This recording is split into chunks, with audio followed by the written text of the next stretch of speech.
How's it going, bro?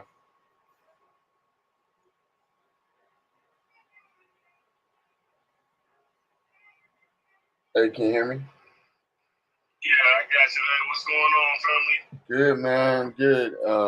Sorry for all the delay. I wanted to finally get these spaces going. Oh man, it's all good, man. Everybody need a little break. I think the break was some breaks is needed. I've been kind of doing other stuff too. So Yeah, no, I feel you. yeah. I don't know. Maybe we'll get some folks in here. Maybe some interesting some new people. Right. Just earlier today, we spoke to a guy that was out of California. Oh yeah. He was actually a black Republican Cool. pastor, and he stayed in the space for about 5 hours, which was Oh wow. yeah. Like he took a lot of beatings. He was on code, but some of that stuff was kind of like all black people stuff. He was talking about then all people we want to kind of get specific tangibles or whatever for us or whatever. Right. So yeah, man, that was a pretty decent space.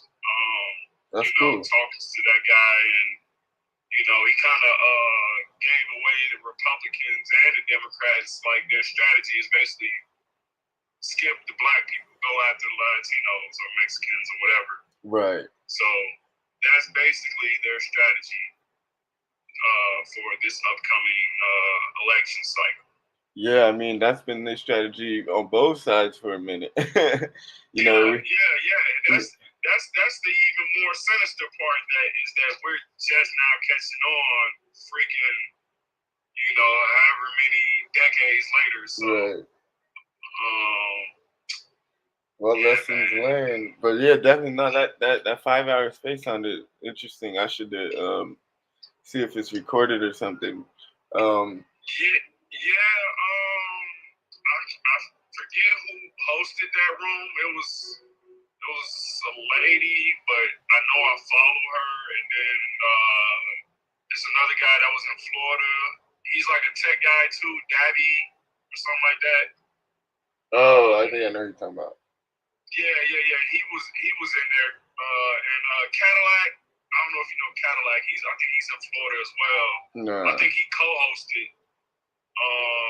Yeah. So look on his page, Cadillac. Okay. Or whatever.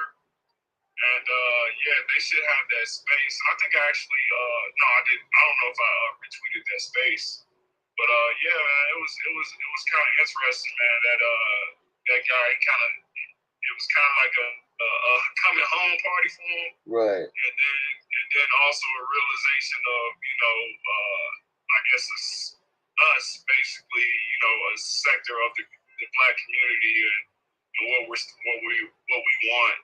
Right. So it's going to be interesting to see if anything comes of it. But we know like most politicians, he actually said he didn't need black people's votes because of his demographic. But oh, for real? Yeah, that's when they kind of got on his bumper a little bit.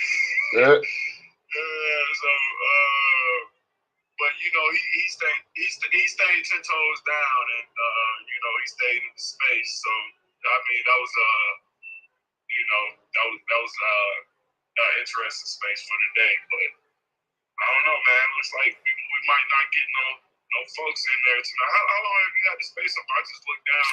I just started it at 5:30 this time Pacific time. Oh, okay. Yeah, but I'm gonna do a shorter room today, but I want to cover the genocide prevention and how to be a candidate, but then how to also endorse genocide prevention in a way that's irrefutable, and gives you a good chance of passing legislation on it. So I'll kind of just kind of start with that part, and then go into a few supporting points on genocide in the current way, and then how to amend current laws, and then we'll kind of do comments and then start closing out, and then come back tomorrow with a full hour. But how you doing, Inspired? I see you.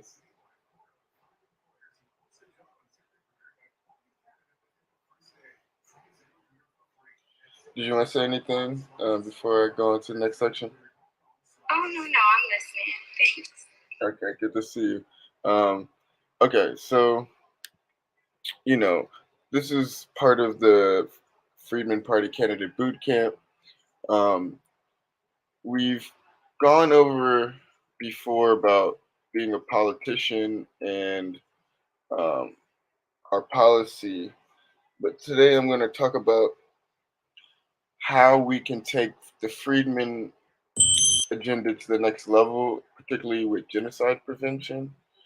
Um, so we've talked about how we can break the U.S. and United Nations definition of genocide into five components based on the definitions. Uh, Killing members of the group can be summarized as lynching and massacres, um, physical and mental harm, uh, in terms of mass incarceration, sentencing disparities, misdiagnosis and overprescription, wrongful conviction.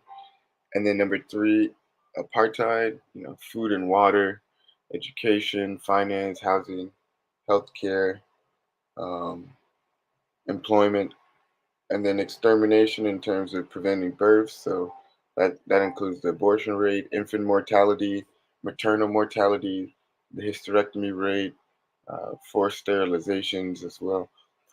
And then family separation includes things like child welfare, child protective services, foster care, and missing persons. Um, so we've added statistics for all of these. There's even more on all of our website. Um, the important thing that we've developed since recognizing um, the data associated with each of these points that proves our genocide, and you only need to qualify for one. And Freedmen, unfortunately, meet every definition of genocide, individually and collectively. And so, if we start to take the definition of genocide that the United Nations developed and the United States implemented domestically, um, we can have a more precise definition. So it's not just these um, individual acts, but we can look at them in the context of how they benefit the overall population, and also how they harm the overall population. So a more scientific and mathematical definition of genocide that's understands that the population size determines the intent threshold. So, for example, freedmen are around 11% of the population in the United States, um, but most of our harms are kept between uh, 0 to 2%, whereas all the costs are usually greater than the percent of our population, more than 11%. So, things like infant mortality, foster care, prison population, hate crimes, exonerations, they're all greater than 11% if you plot them on the line. So here's kind of a visual example of that, taking the specific example of Friedman. And so if you break it down mathematically, you can say if population is P, benefits are B, cost is C. And everything is in terms of percent of the population. You can say genocide is when uh, the benefits are less than the percent of the population, or when the percent of the population is less than or equal to the cost. Um, and you could also break it down mathematically to a program, taking the math to basically develop a program that can track levels of genocide and measure when those levels have been reached. Um, so if if the system finds that there's any benefits that are less than the percent of the population, it would return a statement of true in terms of it being genocide. And similarly, if the percent of the population is less than equal to the cost borne by the population, you would also return true. Anything else, you would return false. Um, and so the key insight with this is it allows us, like I said, to prove intent. So whenever the genocide threshold is met, either the benefits being less than a percent of the population or the cost being greater than or equal to, that proves the intent that's important with the definition because you have to prove intent. Um, Going back to this, whoever, whether in time of peace or in time of war, and with specific intent to destroy in whole or in part, substantial part of national, ethnic, racial, or religious group. So the question you have to ask yourself is how do you prove intent? Um, what what triggers intent? How do you say how many people is being killed? Like how many killings are enough? How many abortions are enough? How many X or Y or Z is enough to be considered abortion? And the only way you can answer that question is relative to the percent of the population. You can have, if you have a population of 1 trillion people, if they have 1 billion abortions a year, that's not a lot compared to the percent of the population. Whereas Freedmen, as it exists, we have around like 11% of the population, but make up around 27% of the abortions, right? So nearly double the percent of our population. Um, so there's different ways that we can measure levels of genocide, and you could use this not only to prove Friedman genocide, but also to disprove or prove other forms of genocide as well. So it's an objective form, and so the question is, how do we turn this into like actionable something actionable? How do we turn this into uh, something useful that we can actually enforce? So I'm gonna switch my screen really quick and show y'all really quick. Um, so this is how bills basically how to take a bill and amend it, right? Um, if you look at actually I should share share this first so you can see. Right now, there's, like I said, a U.S. law on genocide is Title 18 U.S. Code 1091. Um, and basically, that law takes what the UN agreed to and implements it in the United States. So it's the same law, essentially, that the entire UN convention came up with, but it has things like specific punishments for different offenses and different levels of participation in the genocide. Now, if we go back to how bills, how to basically amend a bill and turn it into an updated statute, because basically a bills things go from bills to laws, and those laws become statutes or constitutional amendments. And so most things are statutes, not constitutional amendments, right?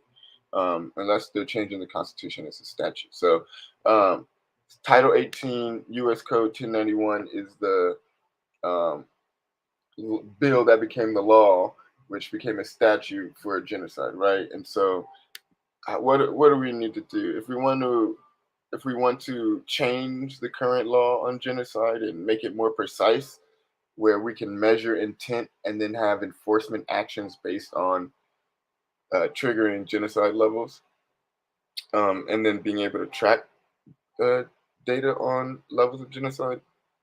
What do we need to do? So basically, um, because it's an existing law, there is a way to um, basically change it. So a proposed amendment to existing law, starting here, a proposed amendment to existing law may one, insert new text, two, strike text, or three, strike text and insert new text in its place. These three forms that Amendments to law may take parallel with reforms that floor amendments to a bill may take.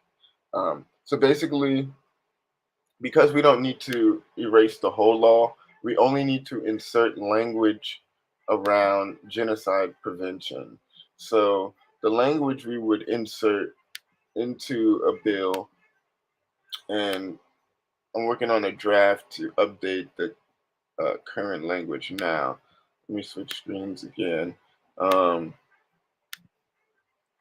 Basically, what we need to do is take this current law on genocide and add the language around genocide being benefits when the benefits are less than the percent of the population, the costs when costs are greater than the percent of the population, and then we would add um, this part where we can track the data um, for genocide, where basically today there's not really good enforcement action on genocide. So you need to do two things. One, you need to gather data, have public uh, data gathered um, where levels, like for example, we've compared things like for benefits like businesses, births, wealth, etc., etc., etc., and you can track those for different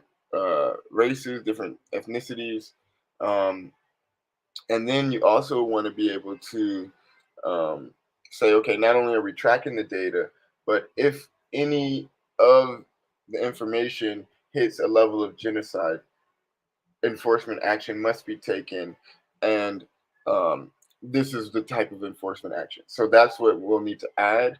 So look out for that next. The big thing, the big update from this session is adding the genocide math and code to the candidate bootcamp, and this will enable, along with the legislation update that will be coming soon, it'll allow anyone who's running as a Freedmen candidate to not only argue for genocide prevention, but then introduce legislation that's precise enough to actually do something to stop it and enforce genocide prevention.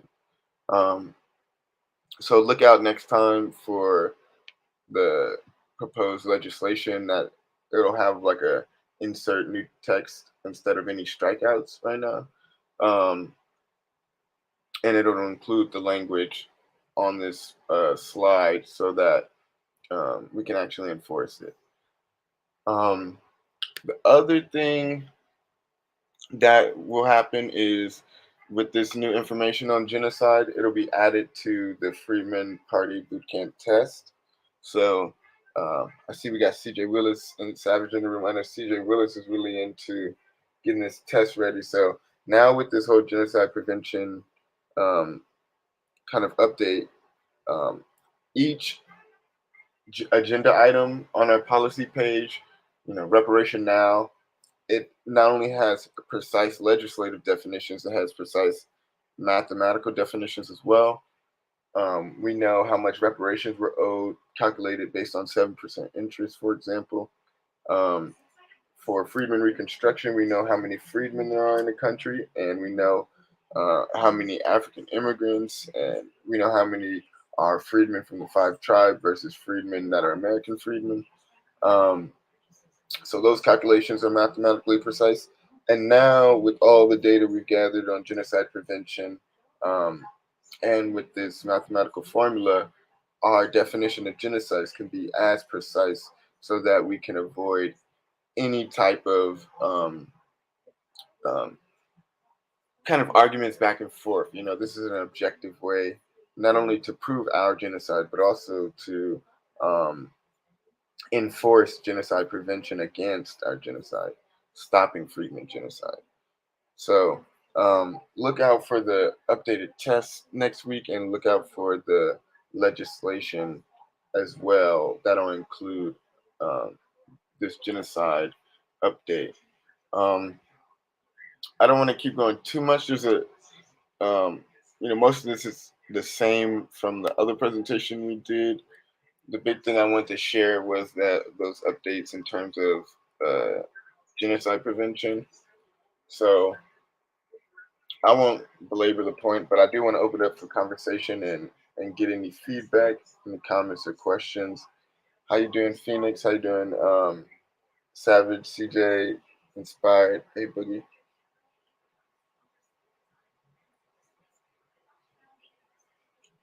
Any comments, questions, or feedback?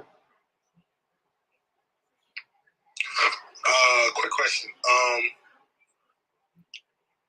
Yeah, go for it. Population. Is there any?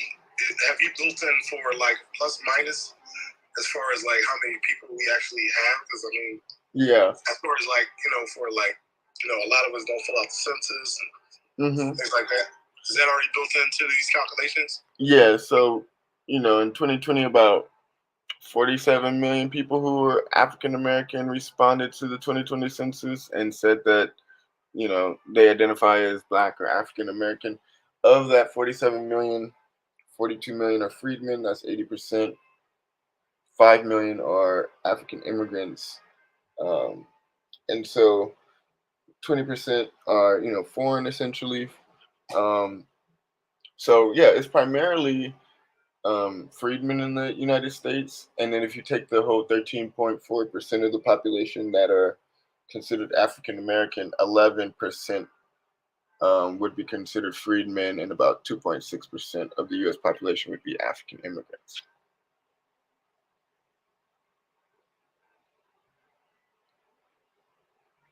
Hope that answers your question. How you doing, T. Morgan, D. White? Any other questions or comments, feedback?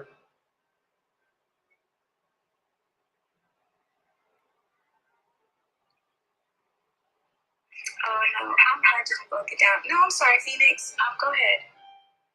No, you know what? No, you go ahead. I'm driving and got a lot of background, but thank you.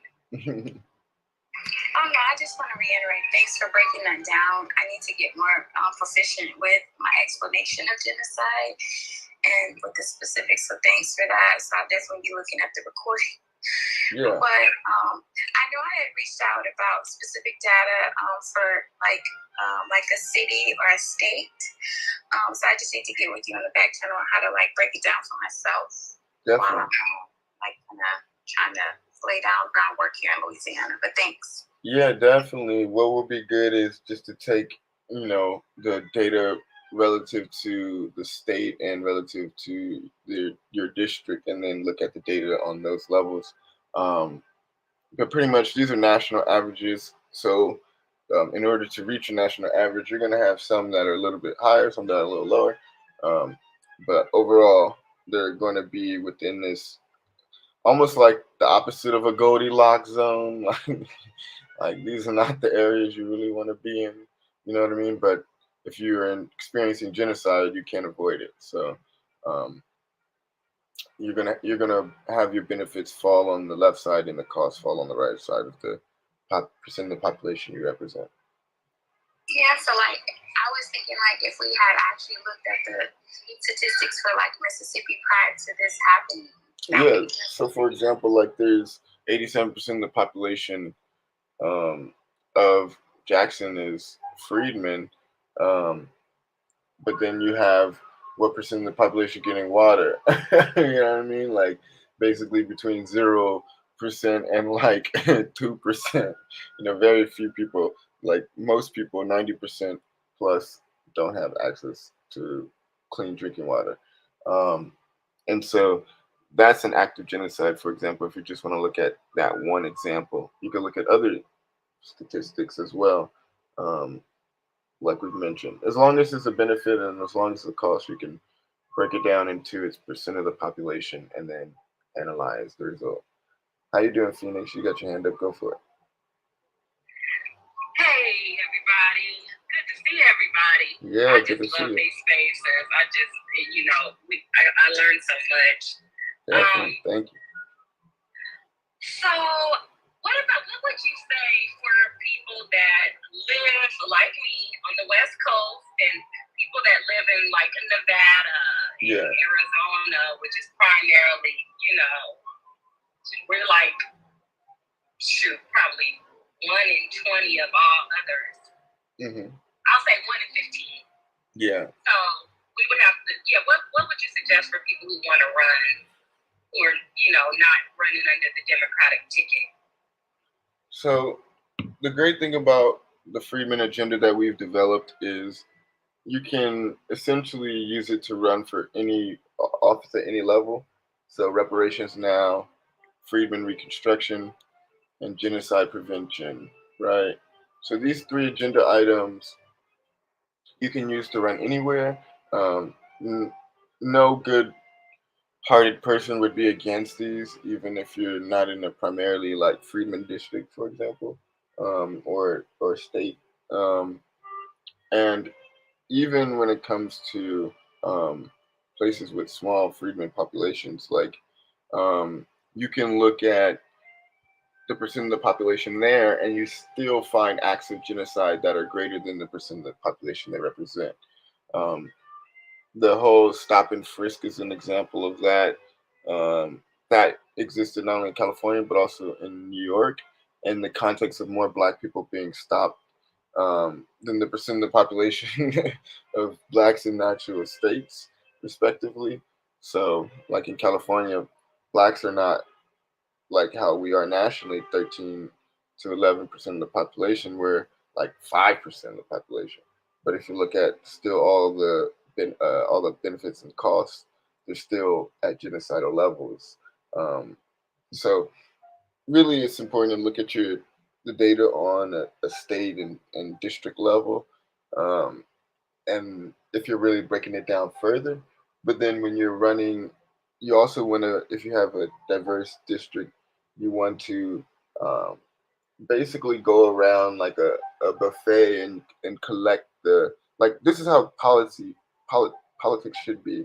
If you're running as a candidate, you should be serving the agendas of the voters that you're going to be representing. And voters need to organize and present their policy and agenda items to the candidates for them to campaign on. So, um, based on the demographics of your district or your state, you will determine which other agendas need to be served. But the Freedmen agenda is foundational to not only the Freedmen, but kind of like how Marcel says, repair Black America to fix America, right? So no other group could deny our agenda items without basically participating in our genocide. Um, so I don't think that's anything you'd have to really worry about. It just, like I said, now we have airtight definitions of reparations, of Freedmen numbers, as well as genocide. So, in any way, we can objectively, not just from our emotions and our passion, and say we're owed reparations, we're owed our Freedmen institutions, and this is who deserves it, and this is how we stop our genocide. Now we can enforce it at a level that's scientific and um, precise. So yeah. CJ Willis, you got your hand up. Go for it. Peace. I got to say peace and reparations to the room. So peace and reparations to the room. Definitely. Question. Can you use? Well, three questions actually. Can you use? Where is this guide? Is it on the website? Yeah, it's on the website. If you go to the candidate page, or if you go to the policy page, the website is bit.ly. If you're familiar with bit.ly / FP bootcamp. Okay. Yeah, I'll put a link in the jump. Okay. So this, can you use this, and have you used this to look at different periods in time?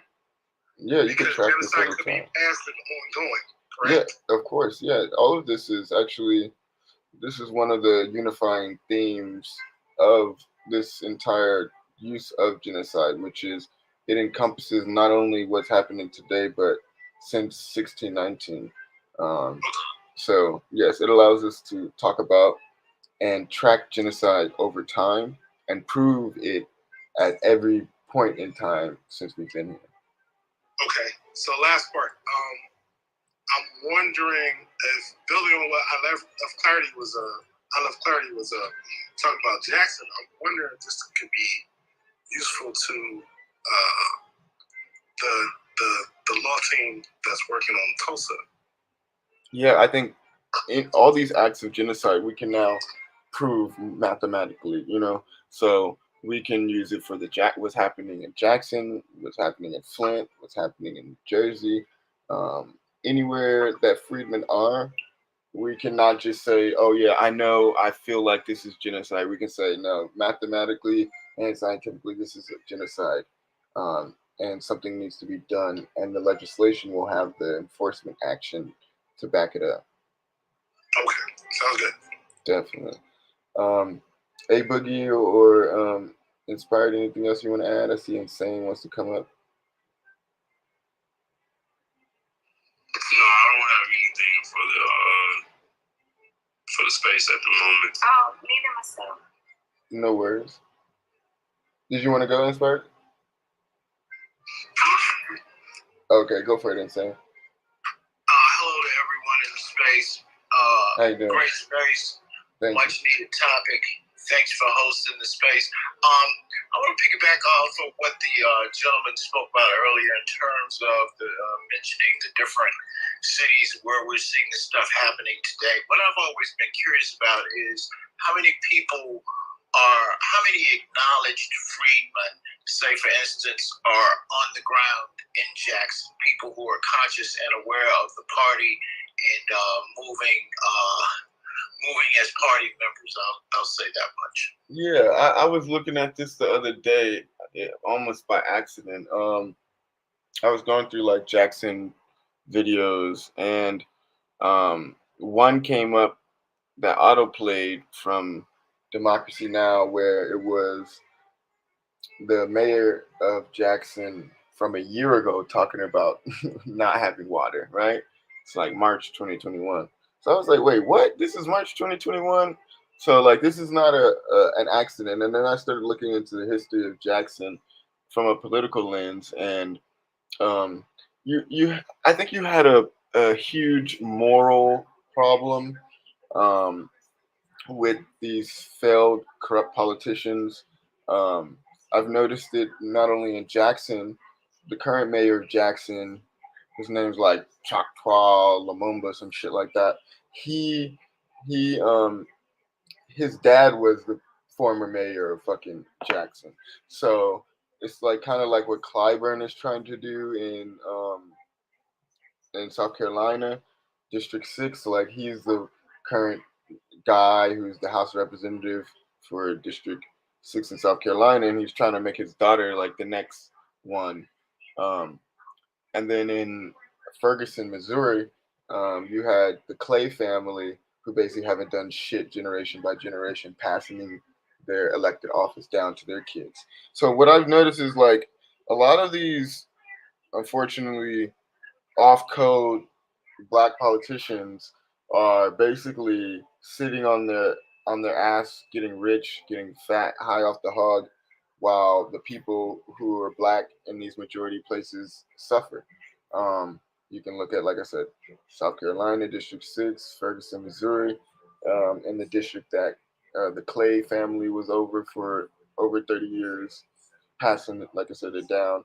And then the same thing with this family, the Lumumbas in Jackson, Mississippi.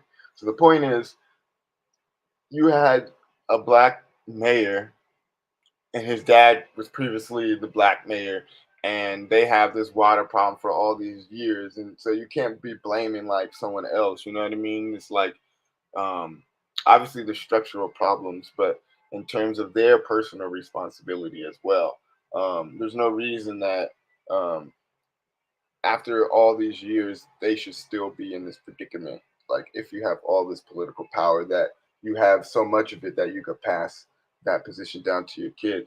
And like, I'm not totally against like nepotism in the sense when it's good, but obviously this is bad forms of nepotism, like actually harmful to the overall community, because they're doing it for ego and doing it for maintaining power and money and not for serving the people. And so, anyways, point is, a lot of these places we got to look at politically, and then we have to make also the citizens of Jackson politically responsible for their elected officials. So um, if they have these families who keep passing down power but aren't serving them, they need to vote them out of office, right? And replace them with competent leadership. We know, like for example, I've learned about Moses West and all that good stuff. That's the type of person that can go into Jackson uh, with public funding and really change things. But if you're keep coming up with these poor budgets and saying, "Oh well, in order to fix this, we need all this money or all this money," and there's no other way to solve these problems, and then every time you get millions of dollars, the money disappears and the water still becomes impure a year later again. It just goes to show you that none of these problems are really being tackled and cared for seriously. Um, and they all, there's both the overall problem of genocide that needs to be addressed, but then the political problem of the lack of, like I said, responsibility being taken by the political leaders, and then the voters need to punish these political leaders for their failures as well. So I understand that we know the criteria of freedom. What I'm saying is, how many of them are identifying with you, knowing that your party or knowing that our party or however you want to phrase it exists? How many people do you have, or how many people are there who clearly identify with the Freedmen Party? Is what I'm asking. I would say the only one I know of that's there right now is Moses West. He supports the party, but he's the only person that has like the technical capabilities to actually do something about the water problem there, and is doing something about it. Um, other than that, there's not anyone I could say in Jackson that I know personally or that's in the party that um, is representing down there. Okay, great. So Jackson is, huge challenges. It's huge. First and foremost, it's humanitarian, but also it could be utilized in many other effort ways too. I heard an interesting piece today on Democracy Now about Jackson. They had a story about them. I don't know if anybody else heard it, but they were talking about Siemens. Siemens, which is a German company, and they're over the water. They're over the water system.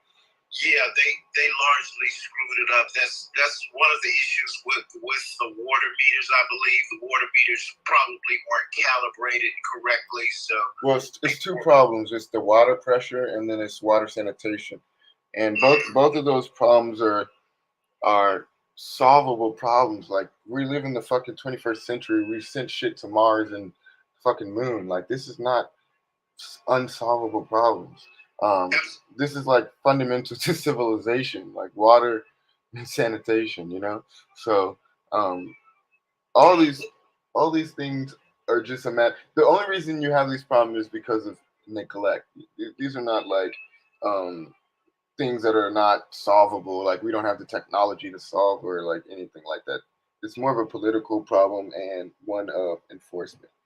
I believe it's political, but I also believe, it's extremely likely that there's some people who've been involved in this movement to privatize basic utilities.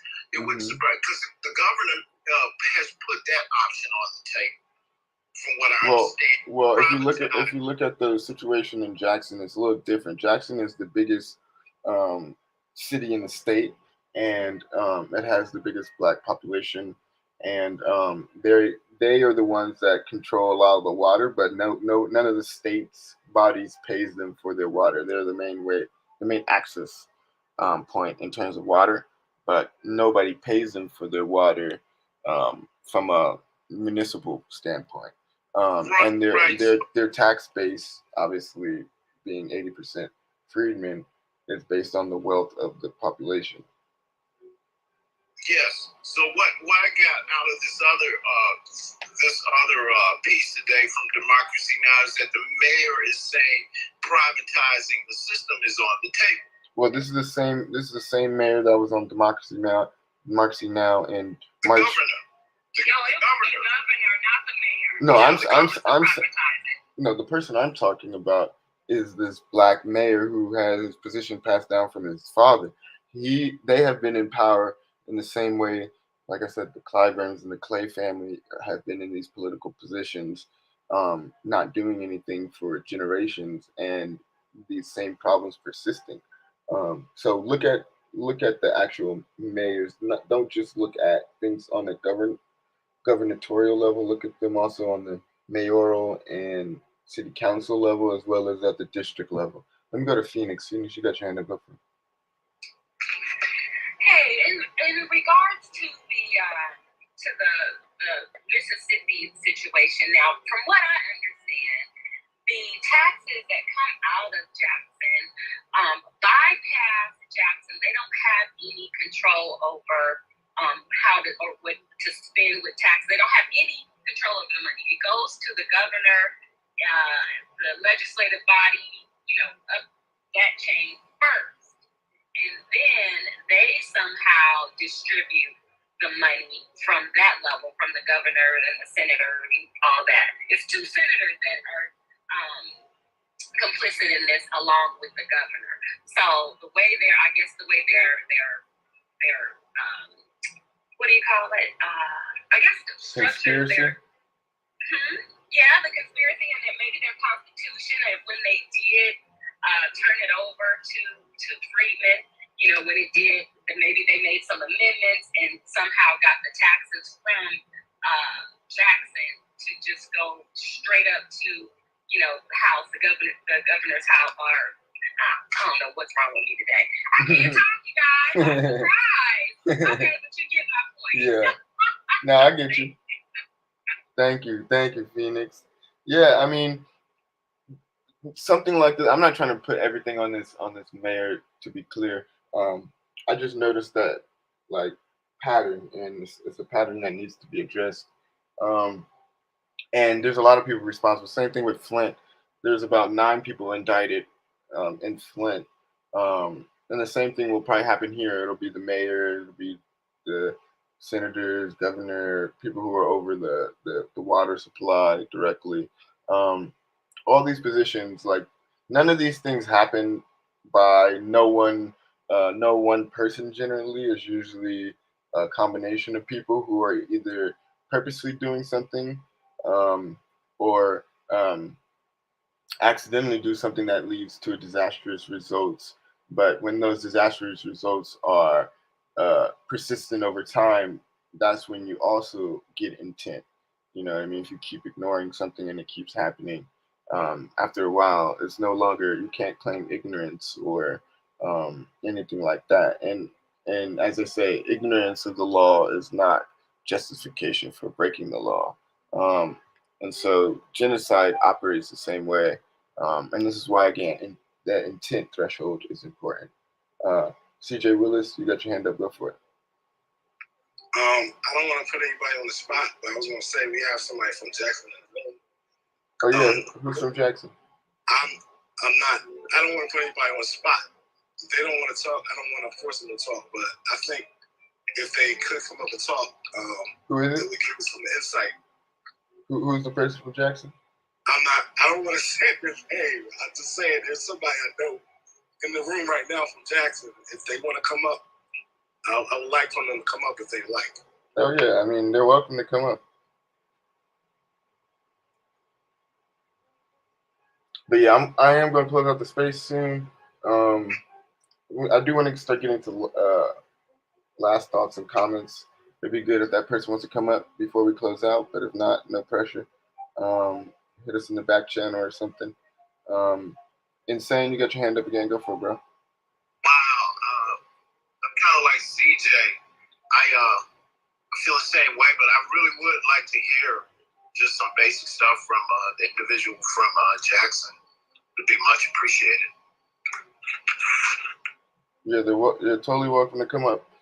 But yeah, the most important thing that's going to come out of this definition, um, we're gonna, write a blog post about it to try to get it more into the mainstream, and then um, basically, like I said, by next week we'll have it in the legislation, so we can amend Title 18 um, in Section 1003, or sorry, 1091, um, and that'll allow us to uh, actually have enforcement action and like public data tracking for levels of genocide, combined with proving intent, and then that leading to uh, genocide prevention enforcement action.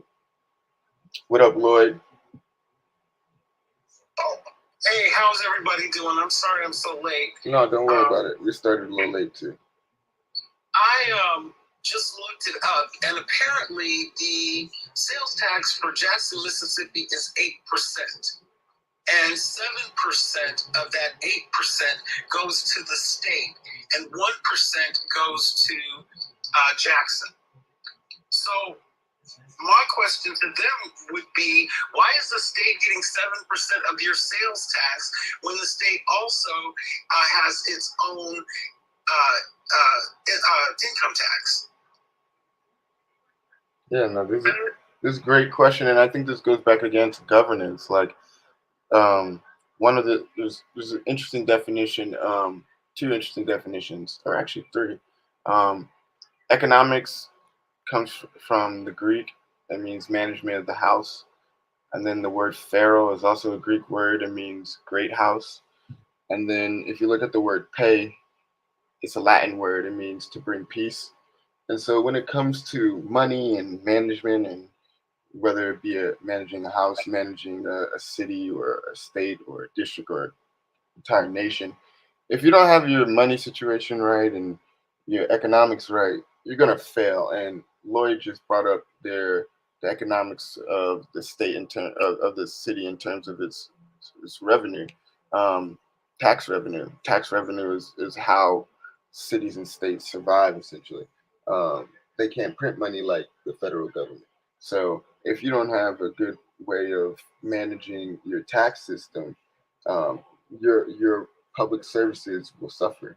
Um, so that was a good uh, analysis by Lloyd. Did you want to add anything else, Lloyd? Not really. Like I said, I got your link, so I really don't know what you talked about with regard to candidates and endorsement. Yeah, the big thing is basically now. So we went. I don't know. Can you see the screen? I don't know if you can watch the live stream, but basically, if you're following along with the screen, we went over the updates. So, right now we got reparations now, Freedmen Reconstruction, and genocide prevention. And the only thing that was missing from genocide prevention that reparations now and Freedmen Reconstruction had is taking the data and turning it into something that's actionable. So, like for reparations now, we can take our pain of the Freedmen's Bank, the 40 acres, and our 4 million ancestors and turn that into what we're owed in terms of running at 7% interest and then calculating what that would be today, 6 million per Freedman essentially. And then with the Freedmen Reconstruction, we know based on the numbers of emancipated freedmen, as well as American freedmen versus tribal freedmen versus African immigrants. We know all the precise calculations for that. 42 million of the 47 million African American are freedmen. That's 80%. 20% are African immigrants. That's 5 million. So, and then the tribal freedmen around 100,000 today. So now with genocide prevention, we had all the data gathered in terms of all the data points that prove harm, but there was no unifying framework that was mathematically precise. So one of the patterns that emerged from all the data is all of the harms or all of the benefits are aligned with the black tax that Sean Rochester discovered. Basically, any benefits that we have in the society, whether it be maternity, pensions, births, black um, businesses, black wealth, black CEOs, black venture capitalists, black limited partners, et cetera, et cetera, et cetera. They're all held to around 2%. And then if you look at all the costs, things like lynchings and massacres, physical and mental harm, extermination and family separation, they're all greater than the percent of the population that we represent. So now with that kind of knowledge, we could develop that mathematical formula that allows us to update the current law on genocide. It's Title 18, Section 1091. We can amend current bills. We can create a bill to amend current statutes, and we would amend the current genocide statute in the United States to include tracking of genocide data, as well as um, proving genocide intent, and then having genocide prevention enforcement to go along with it. I agree with most of what you talked about, and we can talk back channel about what I don't agree with. However, here's the thing, the takeaway. If we don't get people elected, candidates and endorsement, if we don't get people elected, we can write all the amendments to these laws that we want. The problem is none of us sitting in this room that I'm aware of has the ability to amend a bill. It has to be done by the body, by the body that does it. So at the federal level, it would be the House of Representatives and the Senate. At the state level, it would be the state House of Representatives, state Senate, and the governor. Mm-hmm. And then locally, it would be the city council and the mayor. Exactly. If we don't begin getting those seats, exactly. we can talk all day long, as long as we want to, about, we can prove this and we can show that, and they'll say, and when you get elected, then you change it. But until then, we're going to continue to oppress you because we can. Yep, and this is why this is part of our candidate boot camp, because we need more candidates running for office and more in elected office so we can enforce the legislation that we're running on and campaigning on to get the votes that are needed to get elected. Let me go to Black Majority, and then T. Morgan, then Phoenix, and then we'll start closing out. Okay, thank you for allowing me to speak. Good evening, everyone in the room. And I came into the space a little bit late, so I missed the beginnings. But on the Jackson, Mississippi issue, I just want to give some context as to what's going on there from an outside perspective, and a little bit about the history of it. But the mayor is vulnerable because of low turnout. He is the son of the father who was a really good mayor. The people loved him. But he only got 23,000 votes in 2017, and this time he got 13,000 votes. So his numbers are dropping even in the voting for him to become the mayor. He is vulnerable, but the water situation is decades old. It's been going on for a very long time. It really is a situation where the governor, and they've had multiple governors at this time, has really intentionally divested from that community. All of the majority white communities around Jackson have no issues with their water. They have none of these service-related issues. It is all focused on this one town. And the history of the father is the father was a Republic of New Africa member, very militant organization, and they had this plan to take over 5 states in the southeastern U.S., much like the Black State of America plan. And they wanted the government to give them the land. They made these demands. They were at that 1972 Gary, Indiana convention. And out of that, they said, okay, we're going to move down there and we're going to become the mayor. Things that Lloyd Kelly just talked about. We're going to get these positions, much like the Black Panthers in Oakland and other areas. And then we're going to be able to govern and, et cetera, et cetera. So the father did that. He achieved that goal. The son became mayor because it's a popular name, and that's how a lot of white politicians end up getting elected through nepotism because people just know the name. They recognize the last name. They just vote for the same person over and over. In Detroit recently, John Conyers' son could have won the 13th district, but he lost because there was 9 candidates in the race, and an Indian man won that race, which was just a tragedy of errors. But in this Jackson, Mississippi case, so they've been floating, and I know Lloyd Kelly talked about municipal bonds. They've actually been floating municipal bonds for a few years. Actually, it might even be a decade. So they've been using their credit rating. It's gone up and down over this time. They've had some favorable ratings. It dropped. They had to have some debt forgiven in order to get their rating back up. So there's like probably 100 different mechanisms that are against this little town, even though it's the largest city in Mississippi. But there's no other reason other than the fact that it's a Black majority city.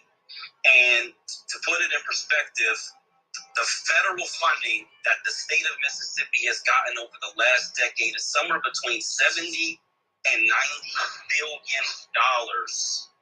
$70 and $90 billion. There is no excuse for why the governor of the state of Mississippi and or the state government could not have taken control. Just like in Flint, the governor actually took control over the Flint water system before the national alert went out. And that's why he was indicted, because they had already taken control before the nation even knew what was going on. The same thing could have happened in Jackson. He could have taken control. They could have fixed the problem. They don't want to fix the problem. That's really what it's about. And I'll end with that. Definitely, and that goes back to proven intent as well. That's anecdotal, but it shows the intent, and there's obviously no reason these problems can't be solved. And I like you brought the data as well. Let's go to T. Morgan, then Phoenix, then Harriet, and then we'll close out. Well, good evening, everyone. Happy to be in this space. Peace, power, and reparations to us all. I do have a question about maybe lawsuits. I mean, I really think the citizens of Jackson should file a lawsuit, but that's not my question. The 1862 Homestead Act, where they issued out 160 acres to land settlers that we were locked out of, is there a way that we can get some attorneys to sue the United States for us being locked out of that? Or shouldn't we also include that in our reparations bid, as opposed to just the 40 acres? Shouldn't it be like 40 acres plus 160 if we're just going to go the reparations route? But I'm thinking we can sue the U.S. What are you all's thoughts on that? Yeah, I think the quickest path to reparations is through our 40 acres and a meal. I do think that, looking at the Homestead Act as well could be helpful, but you mentioned 1862. So in terms of timing, it'll be harder to argue for that, but it's certainly possible. But in terms of like priorities, our priorities is the 40 acres. That was referenced. That's our promised land. It was referenced in Special Field Order 15 as well as in the Freedmen's Bureau Act. Like there's a number of things like the Homestead Act and like the GI Bill and other things like that we can fight for. Step one is getting what we are owed and promised in legislation that had specifically freedmen intentions. So, like I said, Special Field Order 15, Freedmen's Bureau Act references freedmen getting 40 acres and us being protected in the enjoyment and use of the land. And then in the future, you know what I mean? Like the Japanese, for example, they got 2 rounds of reparations. So what you want to do is you want to fight for what is most achievable based on precedence, and then once we achieve that, we could go for more. Um, but you have to be strategic. You're not going to win any big arguments legislatively. You can win probably judicial arguments like that, but legislatively, you're not going to convince anybody to go back to the Homestead Act without getting on 40 acres first. It's kind of like hustling backwards. Okay. Well, let me ask this: can we, since we have in writing that the 40 acres was supposed to be given to us, I'm just trying to understand why we can't sue the United States as opposed to having to go through Congress, which is going to be a whole. Go ahead. There's three branches of government, right? Executive, legislative, and judicial. So you want to go and attack every branch of government. We've talked about executive orders. We've talked about bills in Congress, and we've talked about judicial options. And you want to take advantage of all of them. You don't want to just rely on one branch of government. So I agree. Okay. All right. So is that our plan? I mean, I'm well, speaking again, there's you don't have just one plan, right? Like you don't put all your eggs in one basket. Like white people never just have one bill and throw all their efforts around one bill for fucking 32 years and it still hasn't gone anywhere, right? They'll have like 20 bills around the same shit and just see which one sticks, right? So this is where like we are very young in our political like organizing in terms of freedmen. We've been like slaves to the Democrats and Republicans and haven't learned how to run our own political party or how to organize effectively politically. And one of the things that we'll need to do in terms of going at things legislatively, we need to be introducing bills. Executively, we need to be introducing executive orders and putting pressure on the White House. And then from the judicial level, we need to be bringing and filing court cases on the local, state, and then trying to get to the Supreme Court level using the Reconstruction Amendments, right? So don't look at it as like we're only doing legislation, or we're only doing executive orders, or we're only doing judicial. Like every branch of government belongs to us as freedmen, and we built the White House, we built the Supreme Court, we built the Capitol. We should look at it all as institutions that not only we built, but we control politically. So we have to definitely try multiple options. And okay, that sounds good. Yeah, definitely. So I like that you're looking at things judicially, and I think that's smart. Thanks. Thank you. Of course. Phoenix and then Harriet. Thank you for letting me come up again. And I know you sound really tired. You've been over there working that brain. Oh my God. Thank you. Yeah. Thank you. Yeah. And thank you so much for your work for us. Thank you for the support. Once this is done, I mean, getting this out now makes things a little more downhill. It makes getting the test out easier, makes getting the legislation out easier. So yeah, I'm getting back on it, just catching up on everything. Take your time. You can't do everything, and so delegate. I just want to remind you to delegate if you can, and you're laying the foundation. I know that, so but don't forget that, because I don't want you to burn out. We need you. Yeah, now that we have the foundation, it's much easier, right? Because the policy kind of, again, the code is the leader. So you got to have something that's real code, not just like, okay, code is the leader. That sounds cool until you have to get into, well, what is the code precisely? Who can define it mathematically?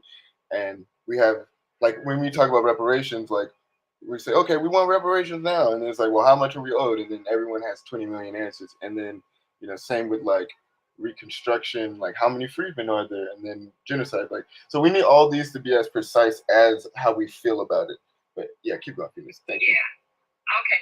And thank you for that explanation. I want to just build on what Lloyd said and also with, T. Morgan and all the Speakers in Black, because, and CJ, I think what we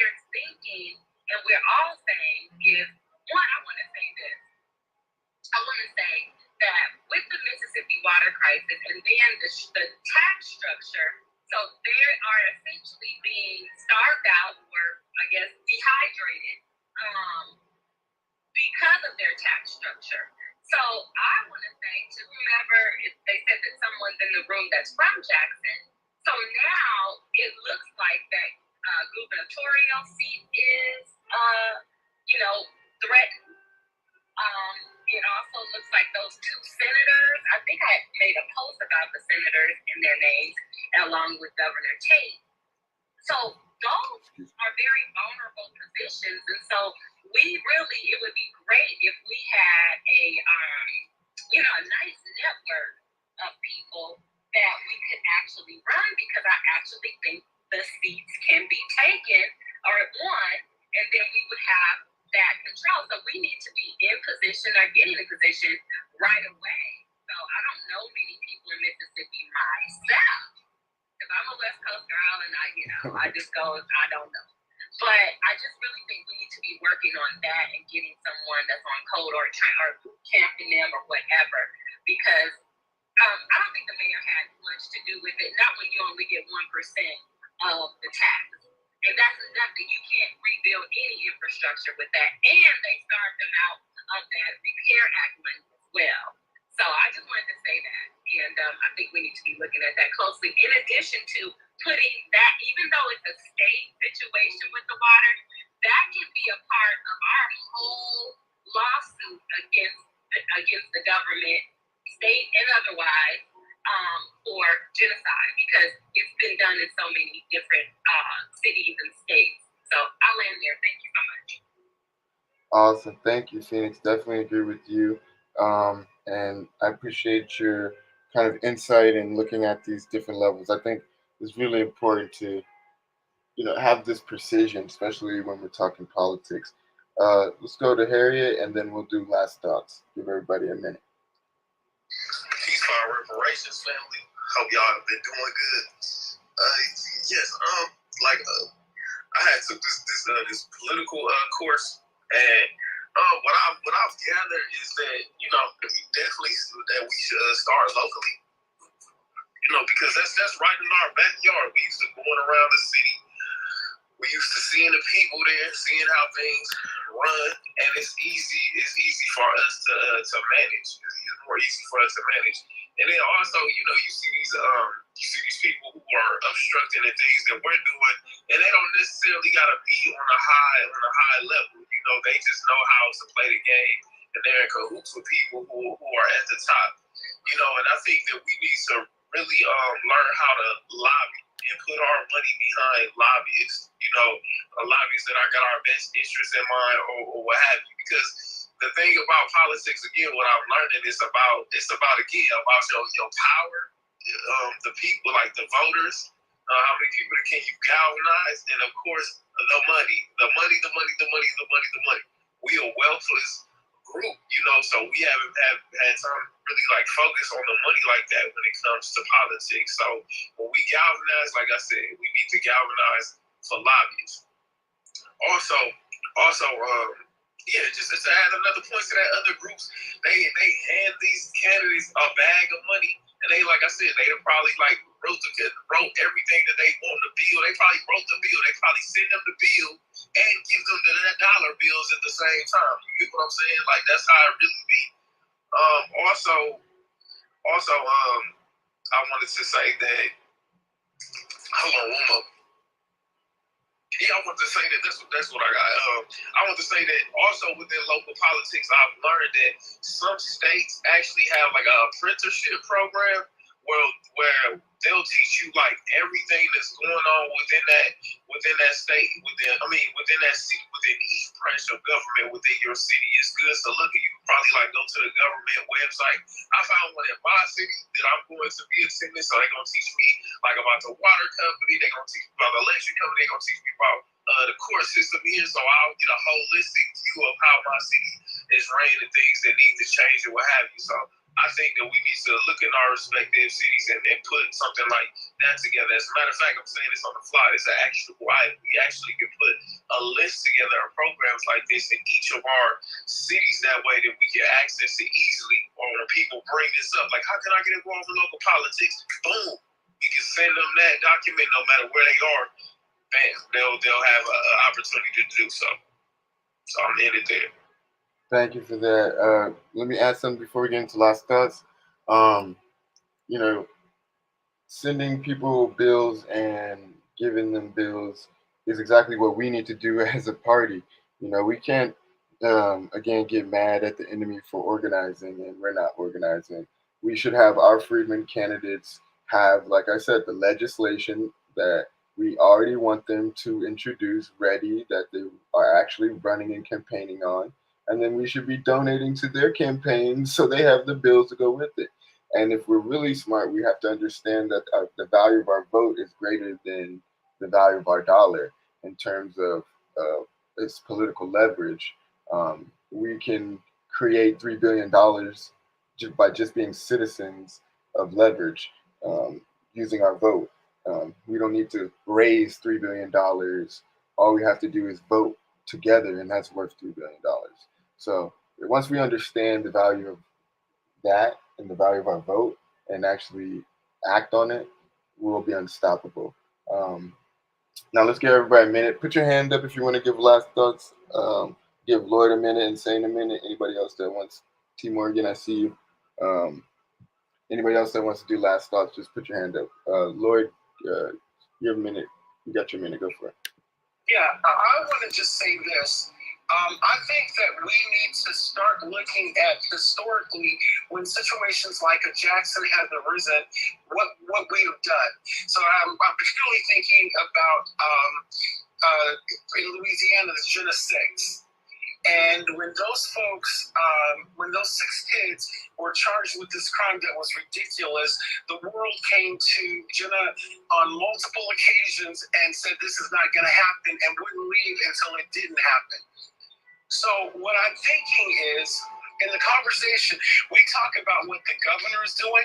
So I would ask the people of Jackson to start protesting for an investigation into the governor and how he decides his priorities. Who is getting that money? And we start demanding the investigations. That's exactly what happened in Flint. They followed the money, and all those people got arrested and indicted. Definitely. No, I agree with you. We got to follow the money and go back through and really properly look at this. Insane and then T Morgan. Hey, once again, great space. Lloyd, I appreciate very much your insights, and I did send you a message on the back channel to you and the Freedmen Party. Harriet Underground, great idea. I'm happy that you're exploring those options. I know that in Durham they have a young parliamentarians club for young people to explore city government. So that might be an option for you. Phoenix, I'm really feeling what Phoenix is saying about boot camping some people and making them aware, especially in that area. It's a humanitarian effort, definitely, but also a time I feel for some activism and some visibility for quite possibly one party or another, but certainly an emerging Freedmen Party. So again, the only other thing I want to ask Lloyd about is, did he hear anything about the governor saying privatization of that water was on the table? And what do you think of that? Can I answer that real quick, Freeman? Yeah, really quick, 30 seconds if you can. Yeah, first, I'm sure it is on the table. And second, perhaps, because I believe that white people, they don't do things like we do. We do things, plan things over the course of a year. White people start planning 25 years in advance. So I'm absolutely sure that this might have happened so that it becomes the conduit to put privatizing the water on the table. And then, people haven't had a bath or a shower in a month and a half. Their babies are dying of dehydration and all that stuff we just talked about. So, yeah, I think it's intentional. Absolutely. Would Freeman, can I say this? Would co-opting that system be an option that would be advantageous to the citizens there? Do you think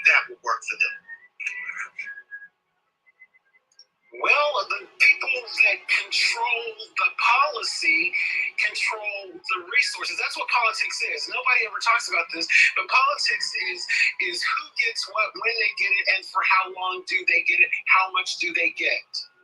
So if we're in control, we co-opt the system, then we make the decisions of who gets what, when they get it, and for how long they get it, how much they get. Exactly. That's why putting people in power is key. T. Morgan, you got your minute, go for it, and then we'll give Phoenix her minute. Okay. I really wanted the person from Mississippi to speak, but I did grow up in Memphis, Tennessee, and my father's folks are from Mississippi, and we're gonna have to put feet on the ground in Mississippi and do education, training, and development. The mindset is what it is. You see how many people came out to vote in Jackson, and I'm sure they have hundreds of thousands of voters in Jackson. They had a chance to elect Mike Espy, and they chose to send Cindy Hyde-Pierce back to Congress. So I know in another group we were talking about maybe doing a tour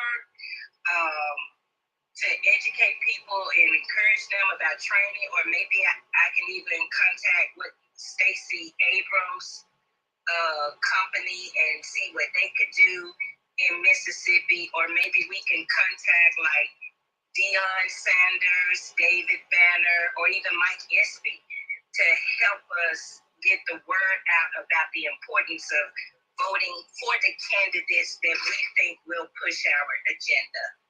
That's what I have to put on the floor. They just need some serious education because they're just not voting. Definitely. And this goes back to voter turnout and our freedmen numbers. There's 32 million freedmen that are eligible voters, but there's 12 million freedmen that are non-voting and 10 million that are unregistered. So if you look at the breakdowns of Republicans, Democrats, and independents versus non-voters, there's about 13.4 million Democrats. So the 12 million non-voters are basically the same size as the Democratic Party. Then you look at the 600,000 Republicans. If you add that to the Democrats, that's only 14 million. So there's not a lot of compared to the non-voters. The non-voters team up with the independents that are at 6 million. That's 18 million. That's more than the Republicans and Democrats put together. So that's the type of work that we need to do. We need to get the independents activated to vote collectively, and then we need to get the non-voters registered and voting. Phoenix, you got your minute. Go for it. Peace and love, everybody. And I just want to say have a great night. But I want to also build on T. Morgan and what she said. So I just want to add that maybe we probably need to start, like you said, put boots on the ground and start, kind of doing a public relations and marketing campaign about our agenda and what we're doing to these people that are based in Mississippi and, that have some purse strings. Because it's totally vulnerable now, and we can actually get it done. We're going to have to start probably raising some money right now, too. But we have to definitely get our message out there, make it a priority. And I'm sure in the case of Mississippi, for sure, we'll definitely get some backing. So I guess that would be back channel conversation. But, yeah, we got to get moving on it, actually. And I appreciate time. And get some rest, self-care, everybody. This is some heavy work. It's passionate, it's beautiful work, but we have to definitely make sure that we take brain breaks and have talking fast, So and I feel you, and I feel your energy, Eric, and I'm proud of you and proud of everyone. And I land there. Thank you. Yeah, definitely agree with this boots on the ground campaign. Getting more voters registered in that area, as well as getting more candidates running in that area. If we combine, obviously these moments are unfortunate, whether it be Save Mason, Tennessee, or whether it be this Jackson genocide. But we need to take this opportunity to highlight our genocide, not only in Jackson but nationally, um, and then really galvanize the energy around uh, this Jackson genocide to get candidates in office and voters voting, and then that'll have ripple effects to other freedmen communities. You know, we could talk about Flint and how we just talked about District 13. That's one of the districts that has a black majority that does not have a black representation in Congress. So there's a lot of these opportunities. We're beginning the process of breaking down state legislative districts. We've broken down things nationally in terms of number of freedmen political numbers. We've broken them down by district and we've broken them down by state. Now the challenge is to do it by state legislative district. We started with Maryland, helping Cap and Asun and Tansy get the numbers for Maryland District 12B for the state legislature. Working on getting one of their candidates to helping out with to not only go through the boot camp but endorse our policy pledge and hopefully get them in office. So look out by the next time we do a candidate boot camp next week. We should have this hopefully all 50 state legislatures broken down. That's my goal, and then we'll have the legislative updates for genocide prevention and the test for the candidate boot camp as well. So thank y'all for coming. Oh, Phoenix, I see you got your hand up. You want to say one last thing before we go? I'm sorry, one last thing, and this was one of the most important things in terms of protest. If we can rally the Jackson residents to protest against privatizing water. If you think you're getting genocided now, wait till it's privatized. There should never be a privatization of water or any essential. Water is the most essential. So that is something that needs to be rallied and rallied fast because that should never be on the table. And then people should definitely be speaking out against that. Never privatize your water. And I'll end there. Thank you again for letting me speak. Definitely, and a lot of water companies just bottle their water from tap waters, public sources, anyways. Um, they basically just pay pennies on the dollar and then charge us all this money in profit. But yeah, basically just get a Brita water filter and just pour some tap water and just replace your filter every month or so. Um, and then get a water bottle for your personal use that you fill your filtered water with. All right, y'all. Y'all have a great and blessed day. Thank y'all all for coming. Thank y'all for your patience. I know we've been a little off the spaces, but we're gonna be back on it, trying to get on the daily space grind, and then look out for these updates coming next week.